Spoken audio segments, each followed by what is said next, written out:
Bom dia, pessoal do sétimo A.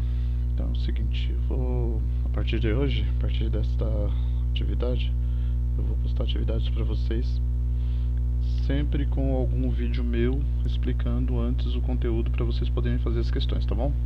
Então se ficar alguma dúvida depois da minha explicação, aí vocês entram lá no Google Classroom, mandam as perguntas e eu respondo para vocês, tá? Se for feito pelo Facebook ou pelo WhatsApp da escola, manda pergunta também, que assim eu também respondo, ok? Espero que todo mundo aí esteja bem, se cuidando, tá? E eu também estou aguardando o reinício das aulas para poder encontrar com vocês. Então, o tema da aula de hoje são os tipos de sujeito. Então, só recordando um pouco, sujeito é um dos termos essenciais da oração, né? Oração é toda frase que tem um verbo.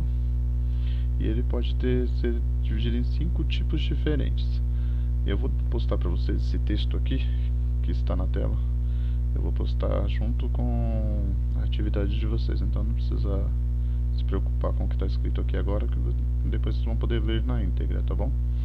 O que é importante aqui? Os tipos que tem de sujeito, que são aqui o sujeito determinado simples e o sujeito determinado composto. Esses dois aqui que a gente vai se ater hoje.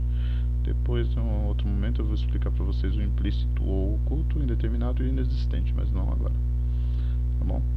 Então, a primeira coisa a se fazer, como que se identifica um sujeito de uma oração? É sempre perguntando o que, quando é algum objeto, ou quem, quando você supõe que a oração esteja falando de uma pessoa.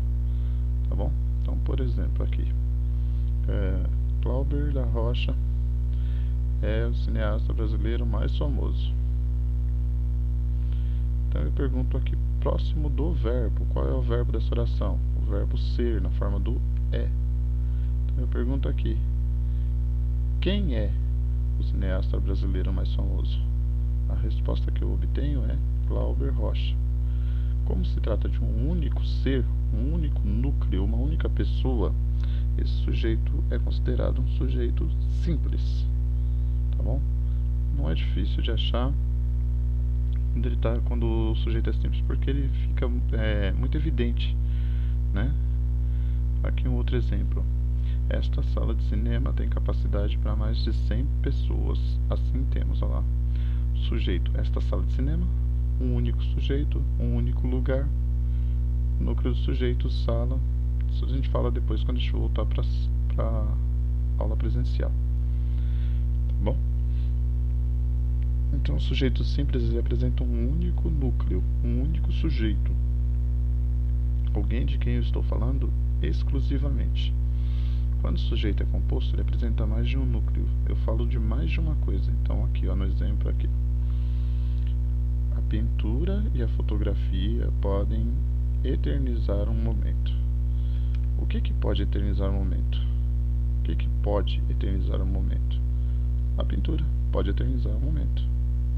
A fotografia também pode eternizar um momento. Então, estou falando sobre dois aspectos, dois núcleos, duas coisas às quais eu dirijo a minha informação. Aí eu tenho um sujeito composto, tá bom? O sujeito implícito ou oculto, não se preocupem com ele agora, que depois nós nos preocuparemos em realizar atividades relativas a ele em outro momento.